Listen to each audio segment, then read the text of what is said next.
আসছে, সেই সংকটগুলো মোকাবেলা করার ক্ষেত্রে সে জনগণের কাছ থেকে সুনির্দিষ্ট কি সহায়তা সে চায়, এটা তো সে জনগণের কাছেই বলবে। ঠিক আছে না? এখন মোদি কি তার সমস্যার সমাধান করতে পারবে? আপনি এখন ইলিশ মাছ দিয়ে ভাবতেছেন যে মোদি তার সঙ্গে কথা বলবে গিয়া জাতির সঙ্গে, মানে মোদির সঙ্গে তার কোনো কথা এখনো ঠিক হয়নি, আপনি এখনো ফিক্সই করেন না। মোদি যখন তার সঙ্গে এখনো পর্যন্ত কথা বলবেন কিনা এটাই তিনি একটা কূটনৈতিকভাবে তিনি কোনো সিদ্ধান্ত আজ পর্যন্ত এখন পর্যন্ত আমরা পাই নাই। ঠিক আছে? তো তারপরে আমি জানি না কিসের ভিত্তিতে তিনি এত পরিকল্পনা করতেছেন, এবং ইলিশ মাছ বা বাণিজ্য মন্ত্রণালয় থেকে আবার ভারতে পাঠাবার সিদ্ধান্তটা তারই মন্ত্রণালয়ের আরেকটি মন্ত্রণালয়ের সিদ্ধান্তকে ছোট করে, তাকে আপনার ক্ষুদ্র করে আপনি এই সিদ্ধান্তটা কেন নিলেন? তো তাহলে আপনি উপদেশটা মানেছেন কি জানেন, দরকারটা কি? তার মানে ধরে নেওয়া যায় যে ভারত এবং আমেরিকার যে স্বার্থ এবং তার যে শক্তিগুলো বাংলাদেশে সক্রিয় ছিল যেভাবে, ঠিক এখনো ঠিক সেভাবেই আছে। অবশ্যই অবশ্যই, আমি তো ডেফিনেটলি আমি অবশ্যই শক্তিগুলো আছে, কারণ এই সরকারই তো এখন বোঝা যাচ্ছে ভারতের সরকার। আপনি এই সরকারি এই কথাটা বলেছি যে মানে হাসিনার মতো বিকট না, একটা সফট, একটু মোলায়েম আওয়ামী সরকার হচ্ছে প্রফেসর ইউনূসের সরকার। আমরা তো আশা করেছিলাম যে এটা ডক্টর ইউনূস জনগণের সেন্টিমেন্টটা পরিষ্কার বুঝবেন, এবং বোঝার পরে আপনি দেখেন ইলিশ মাছ আছে খুবই ক্ষুদ্র একটা ব্যাপার, এমন কোনো বিরাট কিছু না। ঠিক আছে? আপনি ইলিশ মাছের দ্বারা দুর্গা পূজাতে, আপনি তো নিজে জানেন দুর্গা পূজাতে ইলিশ মাছ লাগে, যে কোনো মাছ চলে না না লাগে, কি বলেন? লাগে না, একদমই। আমরা আগে কি দেখতাম, আমাদের রুই মাছ দেখতাম আগে আমলে, কলকাতা বাবুরা রুই মাছ নিয়ে যেত, ইলিশ মাছের তখন জনপ্রিয় ছিল না। এখন পদ্মার ইলিশ খেতে মিষ্টি, খেতে ভালো, ফলে পদ্মার ইলিশ আমরা দিতে পারি। ঠিক আছে, গুড জেস্টার আমরা করতেই পারি, কিন্তু এটা তো একটা পরিস্থিতি। এবং যখন আপনার একটা মন্ত্রণালয় অলরেডি একটা সিদ্ধান্ত নিয়েছে, নীতিগত সিদ্ধান্ত নিয়েছে, তখন আরেকটা মন্ত্রণালয় এটা করতে পারে না, এটা কোনোভাবে কোনো ডেকোরাম, কোন রীতির মধ্যে পড়ে না। তাহলে আপনি এত ভারত প্রেমী কি ইলিশ খাওয়ার জন্য আপনার পাগল হয়ে গেছেন? তারপরেও তো 5,500 টন হাসিনা 4 বছরে দিয়েছে, 5,500 টন, আর প্রফেসর ইউনূস 1 বছরেই দিচ্ছে 3,000 টন। এখন বুঝেন এই হচ্ছে অবস্থা। আপনি একটা অতি তুচ্ছ একটা ইলিশ আপনি কিছু করতে পারেন না, আপনি অন্য কি ভারত বিরোধিতা করবেন? আর এখন ভারত বিরোধিতা করেন গিয়ে দেখি আপনি চিটাং হিল ট্র্যাক্সে কেমনি মোকাবেলা করেন। কারণ চিটাং হিল ট্র্যাক্সের ঘটনাতে এত অস্ত্র করতে আসতেছে, এটা কোথায় ছিল এই অস্ত্রগুলো? আপনাদের তো এখানে এনএসআই আছে, ডিজিএফ আছে, তারা বলুক কোথেকে অস্ত্রগুলো আসলো। আপনি আমরা যা দেখছি ছবিতে, আপনি আগে একটা যাদেরকে তারা বলে সেটলার বাঙালি, ঠিক আছে, শব্দটা খুব খারাপ, এনিওয়ে ঠিক আছে মানলাম, ওখানকার যে বাঙালিদের, না এটা ডেইলি স্টারও বলেছে সেটলার বাঙালি, হ্যাঁ সেটলার বলেছে, ডেইলি স্টারের মতো পত্রিকা সেটলার বলেছে। তো আমি বললাম যে মাহফুজা নামের বাড়ি তো ত্রিশালে, তো উনি কি ইয়েতে ঢাকায় সেটলার নাকি?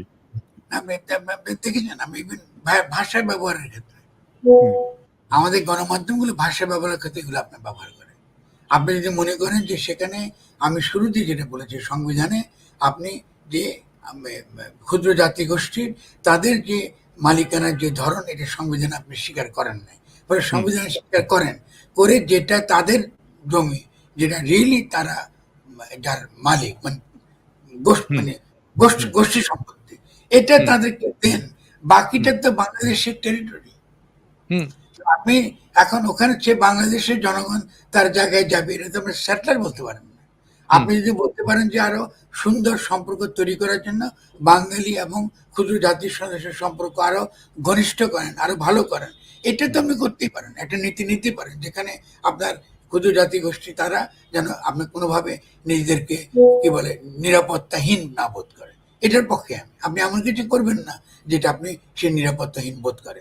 ওই জমিগুলো বাংলাদেশে হলো, এটা ছিল বন, এবং বনবাসী ছিলেন যারা বনের রক্ষণ, বনের সুরক্ষা নিশ্চিত করার জন্য আপনার এই বাঙালিদের চেয়েও স্বভাবতই যারা বনবাসী, ঠিক আছে না, এরা আমাদের চেয়ে ভালো জানে স্বভাবতই। কৃষি যেমন সম্পর্কে কৃষি ভালো জানে, ফলে বন সম্পর্কে অবশ্যই যারা বনের কাছে থাকেন, বনকে রক্ষা করেন, ঐতিহ্যগতভাবে এটা রক্ষা করেন, ফলে সরকারি বনও তারা রক্ষা করেন, আপনি নিজের বনও তারা রক্ষা করেন। ফলে আপনি বলতে পারেন যে আমরা সেই বনগুলো ওখানে রয়েছে, সেই বনগুলোর সুরক্ষার ক্ষেত্রেও আমরা চাই যে আদিবাসীরা আমাদেরকে সহায়তা করুক, এটা সরকারি জায়গা। ওখানে আপনি কি লাগাইছেন? ওখানে আপনি পেয়ারা গাছ লাগাইছেন, দুনিয়ার যত রকম বাইরের গাছ লাগাইছেন, যেগুলা এক্সোটিক স্পেসিস আপনি বিভিন্ন রকম লোকের কাছে প্রাইভেট জমিগুলো আপনি দিয়ে দিয়েছেন। ফলে বাংলাদেশ সরকার তো ভুল নীতি ছিল পলিসির ক্ষেত্রে। ওই ভুল নীতিটা ঠিক করতে হবে। আপনি এটাতে ঠিক করার ক্ষেত্রে ক্ষুদ্র জাতির সন্ধ্যার সঙ্গে বসেই ঠিক করতে হবে। তো কারণ তারা আমি আরেকটু একটা প্রশ্ন একটু করে রাখি, মানে হয়তো আলোচনার আগে এটা করলে ভালো হতো। সেটা হচ্ছে পার্বত্য চট্টগ্রামের সমস্যাগুলো, একটা আপনি বললেন যে জমির মালিকানা সংক্রান্ত সমস্যা, এটা একটা মৌলিক সমস্যা। এটা ছাড়া আর কি কি সমস্যা আছে যেগুলো আসলে ট্যাকেল করা দরকার? আর না, কি না, কি মানে তাদের এই উম, আম, আম, এই বিক্ষোভ এবং এই ক্রোধ, এটার পেছনে মালিকানা, এটা ছাড়া আর কি কি আছে? মালিকানা প্রশ্ন ছাড়া জমির যৌথ মালিকানা আর কি? জমি যৌথ মালিকানার প্রশ্ন ডেফিনেটলি, এবং তারা যে এখন যে অধিকারটা ভোগ করে, যে পার্বত্য চট্টগ্রাম পরিষদ, এটা তো আপনার অন্যান্য স্থানীয় সরকারের চেয়েও তার ক্ষমতা বেশি।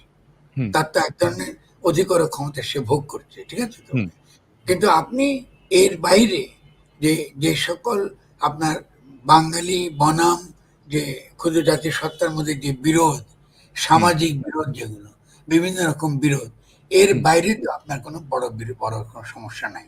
তাদের হুম আরেকটা জেনুইন, আমি বলবো এটা জেনুইন হুম জেনুইন অভিযোগ, যে সেখান থেকে যে সকল সামরিক স্থাপনা, মানে সামরিক যে আমরা যে আসেন ক্যান্টনমেন্ট এবং অঘোষিত জরুরি অবস্থা।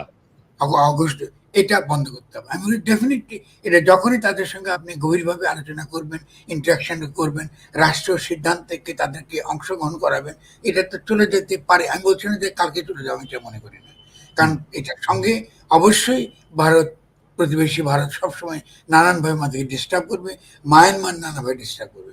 এটা হুম করার জন্য যে রাজনৈতিক প্রজ্ঞা, যে কূটনীতি, যে বিভিন্ন রকম ইন্টেলিজেন্সের গোয়েন্দা পদ্ধতির মাধ্যমে সঠিকভাবে চিহ্নিত করা, এটা তো একটা রাষ্ট্রের কাজ, তার তো একটা হুম দৈনন্দিন কাজের অংশ এটা। কিন্তু এর বাইরে সামাজিক রাজনৈতিক দিক থেকে আপনি আর একটা মাত্র যে সমস্যা, সেটা হচ্ছে সাংস্কৃতিক এবং ভাষা। তো ভাষার সমস্যা তো সমাধান হয়ে যায় যখন আপনি তাকে অধিকার দেন যে নিজের ভাষায় সে নিজের শিক্ষা সে চালাতে পারবে। এটা তো আমাদের হুম রাষ্ট্রীয় নীতি। কারণ আপনি হুম বাংলা ভাষার জন্য লড়াই করেছেন, ফলে মাতৃভাষার জন্য তার অধিকার আছে। এগুলোতে বাংলাদেশ মানে বাঙালির লড়াইয়েরই নীতিগত জায়গা এটা। ফলে আমি মনে করি তাদের সঙ্গে যেই সমস্যা থাকুক না কেন, এটা যখনই আমরা রাজনৈতিক সামাজিকভাবে এটাকে যখন সমাধানের জন্য আমরা যখন উন্মুক্ত হব, জেনুইনলি হুম প্রতারণা না করে, আমরা যখনই খোলামেলা তাদের সঙ্গে উন্মুক্ত হব, আমি মনে করি এটা সমাধান করা সম্ভব। আপনি প্রচুর যারা এই ক্ষুদ্র জাতীয় সত্তার যারা প্রতিনিধি, তাদেরকে চেনেন, অনেকে আমাদের ঘনিষ্ঠ বন্ধু, তারা হুম প্রত্যেকে জানেন ওখানে একটা স্বাধীন জুম্মল্যান্ড, এটা একটা হুম এই দাবি করা, এটা কোনো অর্থ হয় না। স্বাধীন জুম্মল্যান্ড হুম করেন করবেন, আপনি হুম যাবেন। স্বাধীন জুম্মল্যান্ড যদি আপনি বাংলাদেশ থেকে আলাদা হতে চান, তার একটা মাত্র উদ্দেশ্য হতে পারে আপনি ভারতের সঙ্গে এটাকে যুক্ত করতে চান, আর তার হুম কি? এক্স্যাক্টলি। আপনার আর তো কোনো কারণ নেই। তাহলে আপনার স্বাধীন জুম্মল্যান্ডটা না করার, যদি না করতে চান, আপনি যেটাকে আমি বলি আত্মনিয়ন্ত্রণের অধিকার, সে আত্মনিয়ন্ত্রণের অধিকার বা আপনি বাংলাদেশের নাগরিক হিসেবে আপনার সকল প্রকার অধিকার আপনি যদি ভোগ করেন, আপনি কেন আলাদা হবেন? আপনার তো আলাদা হতে কোনো যুক্তি নেই হুম এবং হবেও না। পৃথিবীতে হুম কোনো দেশে কোনো ছোট দেশ যদি মনে করে বৃহৎ দেশের সঙ্গে থাকতে তার লাভ, সে সর্বত্র সে বড় দেশের সঙ্গে থাকতে সে রাজি আছে। হুম আমাদের সংকটটা তো আসলে পার্বত্য চট্টগ্রামের সমস্যা না। আমাদের সমস্যাটা তো আসলে বাংলাদেশকে রাজনৈতিকভাবে গঠনের সমস্যা। এটা তো হুম আমাদের সেন্ট্রাল প্রবলেম। এই হুম প্রবলেম সলভ করে সলভ হবে না। আপনি তো হুম একটাকে বাদ দিয়ে একটা করতে পারবেন না। আপনি এক্স্যাক্টলি। চালাবেন স্টেট, ঠিক আছে হুম না? আপনি চালাবেন ফ্যাসিস্ট স্টেট, আপনি কোনো গণতান্ত্রিক অধিকার আপনি দেবেন না। আপনি যে সমস্ত কিছুকে, যেটা মিলিটারি প্রবলেম না, এটাকে আপনি বানাবেন মিলিটারি প্রবলেম, তাহলে তো আপনার সংকটটা থাকবেই। এটা তো সামরিক হুম সমস্যা তো না, এটা হুম সামরিক সমস্যা নয় যেটাতে। হুম সামরিক সংকটটা তৈরি হয়েছে। হুম এটার জন্য তো আপনার এই আওয়ামী লীগই দায়ী ৭১, হুম ৭২ সালের হুম পরে। হুম যে হুম তারা বাঙালি হয়ে যাও, ওখান থেকে হুম এটার উৎপত্তি। হুম তো আমরা হুম মনে করি এটার সমাধানের, আমি মনে করি পলিটিক্যালি সমাধানের আপনার ডেফিনেটলি খোলা, এটা করা যায়। কিন্তু আমরা হুম পলিটিক্যাল সমাধানটাকে আমরা কখনোই এটাকে আমরা গ্রহণ করি না। কেন? এটা পেইনফুল, এটা কষ্টকর, এবং এটা মানুষের সঙ্গে সম্পর্ক তৈরি, আস্থা তৈরি ব্যাপার, এবং এটা সময় লাগে। এটাতে কালকে সমাধান হয়ে যাবে, এটা আমি মনে করি না। কিন্তু এটা ছাড়া আপনার সামনে আসলে আর কোনো পথ নাই, এটা খুব পরিষ্কার এটা। এবং এই ব্যাপারে আমার কোনো প্রকার আমার মনে কোনো দ্বিধা নাই। ক্ষুদ্র জাতির সত্তাকে দমন করে, ক্ষুদ্র জাতির সত্তাকে তাদের যে ন্যায়সঙ্গত অধিকার, এটাকে আপনি অস্বীকার করে এটাকে মিলিটারিলি যদি আপনি দমন করতে চান, মূলত আপনি বাংলাদেশের জন্য একটা ভয়ঙ্কর বিপদের দিকে আপনি ঠেলে দিচ্ছেন। কেন? কারণ আপনি চিটাগাং বন্দরের কথা খেয়াল করেন, আপনি ছোট্ট একটা ফেনীর জায়গায় একটা ছোট্ট একটা নেক আছে, ঠিক আছে না? সেই নেকটা যদি আপনি আলাদা করে ফেলেন, আপনি কিন্তু চিটাগাং বন্দর কিন্তু আপনি হারাবেন। এক্স্যাক্টলি।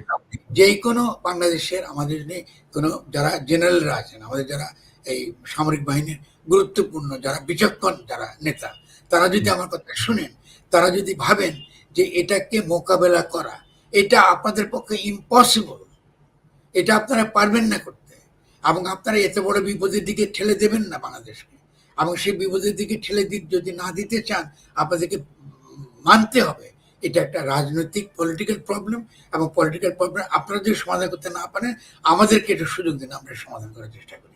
এটা তো পথ না, আপনি তো পথ না। আপনি কি করে ওখানে মিলিটারি অপারেশন আপনি করবেন? এখানে পরিষ্কার দেখা যাচ্ছে যে প্রথমে যে বাঙালিদেরকে যারা মেরেছে, এটা তো প্রথম তাদের তরফ থেকে হয়েছে। আপনি বাঙালিরা মরেছে সেখানে প্রথমে, তারপরে আপনি ওটাকে অস্বীকার করে আপনি অভিযোগটা তুলতেছেন যে না, আপনারা সেনাবাহিনী তাদেরকে হত্যা করেছে, গুলি করেছে, হুইচ ইজ ট্রু। আপনি যেহেতু ওই পরিস্থিতি তৈরি করেছেন, ফলে পরিস্থিতি তৈরি হয়েছে সেরকম। এখন প্রত্যেকটা এইসব রাজনৈতিক ক্ষেত্রে আপনাকে ধৈর্য ধারণ করতে হবে, আপনাকে সহ্য করতে হবে অনেক কিছু। সহ্য যদি না করেন, দেখেন পাকিস্তানের সহ্য না করার ফলে কিন্তু দু টুকরা হয়ে গেছে, এবং ভারতের সহ্য না করার ফলে মণিপুর স্বাধীনতা ঘোষণা করেছে। ফলে এত সহজ মনে করেন না এটা। ফলে আমি মনে করি পলিটিক্যাল সলিউশনটা অলওয়েজ পেইনফুল, সময় লাগে, আস্থাটি করতে তৈরি করতে সময় লাগে, কিন্তু এর বাইরে আপনি যে মিলিটারি যে সলভ করবেন কোনো কিছু, এটা আমি মনে করি এটা আমাদের মতন একটা দেশ যেখানে দুর্বল, আমরা যেখানে এখনো পর্যন্ত কি করি, এই যে একটা সরকার বানাইছি, এত দুর্বল একটা সরকার দিয়ে আমরা একটা বিপজ্জনক জায়গায় আমরা ছেড়ে দিচ্ছি বাংলাদেশকে। আমরা অনুষ্ঠানের শেষ পর্যায়ে চলে এসেছি। আমি শেষ প্রশ্নটা করব। আমি জানি না যে এতক্ষণের আলাপে আমাদের দর্শকেরা আমাদের রাজনৈতিক ভবিষ্যৎ নিয়ে হতাশ হয়ে গেলেন কিনা। আপনার কাছে জানতে চাইবো যে ঠিক এই অবস্থা থেকে প্রফেসর ইউনূসের সরকার থাকা অবস্থাতেও কি কি করলে এখনো উদ্ধার পাওয়া সম্ভব? আমি একটা কথা বাংলাদেশের জনগণকে খুব পরিষ্কার ভাষায় বলতে চাই, আমরা গণঅভ্যুত্থানের মধ্য দিয়ে একটা অভূতপূর্ব ঘটনা ঘটিয়েছে, যে জনগণ ঘটিয়েছে, এবং এই ঘটনাটা ঘটাবার ক্ষেত্রে আমাদের সাধারণ সৈনিকদের অবদান অসমান। এবং এই যে মৈত্রী, ছাত্র ছাত্রী জনতা সৈনিক, এই মৈত্রীটা আমাদেরকে যে কোনো মূল্যে আমাদেরকে ধরে রাখতে হবে। এই মৈত্রী যদি আমরা ধরে রাখতে পারি, পৃথিবীর কোনো শক্তি নাই যে আমাদেরকে সামনে এগিয়ে যাবার ক্ষেত্রে কোনো প্রতিবন্ধকতা বা ভুল পথ আমাদের নিতে পারবে। ডক্টর ইউনূস তার হয়তো বা ব্যর্থ হতে পারেন তিনি, কিন্তু বাংলাদেশের জনগণ কিন্তু ব্যর্থ হবে না। কারণ আমরা একটা নতুন ইতিহাস সৃষ্টি করার জন্য বাংলাদেশের এই গণঅভ্যুত্থানটা ঘটেছে।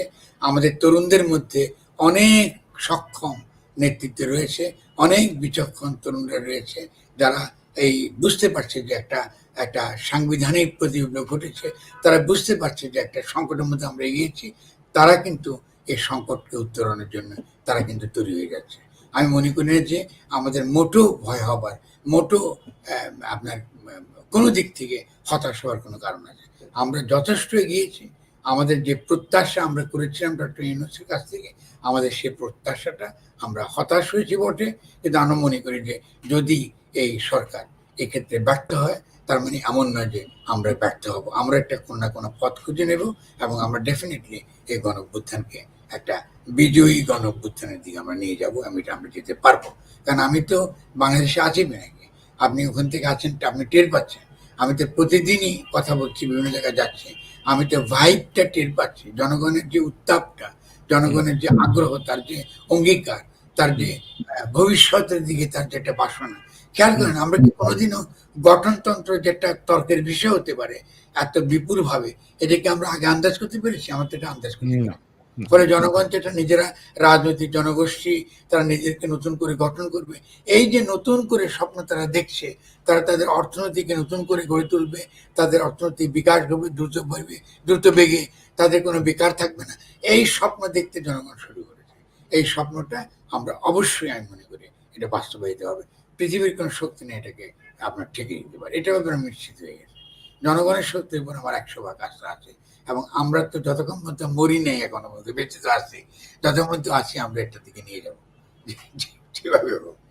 ঠিক আছে, অনেক ধন্যবাদ ফরদ ভাই, আপনার এই আলোচনার জন্য। দীর্ঘ আলোচনা আমরা করলাম, আমরা এর পরেও আমরা আলোচনা করব, এবং আপনার দিক নির্দেশনা এবং আপনার বিশ্লেষণ আমাদের ভবিষ্যৎ রাজনীতিকে পথ দেখাবে। আপনি ভালো থাকবেন, সুস্থ থাকবেন। আমরা একটা জিনিস উচ্চারণ করি, আমার একটা স্লোগান, প্রিয় স্লোগান, আপনি নিশ্চয়ই জানেন, আমরা একসাথে বলি, ইনকিলাব জিন্দাবাদ। ইনকিলাব জিন্দাবাদ। খুব খুশি লাগবে নাকি যে আপনি আমার স্লোগান আপনি দেন, আমিও দিই। অবশ্যই আমাদের একই স্লোগান পুরনো, আজকে তো না, সে 1857 পর থেকে এই স্লোগান শুরু হয়েছিল। একজন উর্দু কবি, এবং তারপরে ভগৎ সিং থেকে আরম্ভ করে বাংলার এই পুরো হিন্দুস্তানের স্লোগান ইনকিলাব জিন্দাবাদ। মানে আসলে বাংলাদেশের এই লড়াইটা মূলত পুরো উপমহাদেশকে নেতৃত্ব দেবে। এটা যে খালি যে বাংলাদেশে হবে তা কিন্তু না, হবে হবে, এটা আমি মনে গভীরে আমি বিশ্বাস করি এটা, এবং আমরা কাজ করে যাব অবশ্যই। ঠিক আছে, প্রিয় দর্শক, শুভরাত্রি, আপনারা ভালো থাকবেন।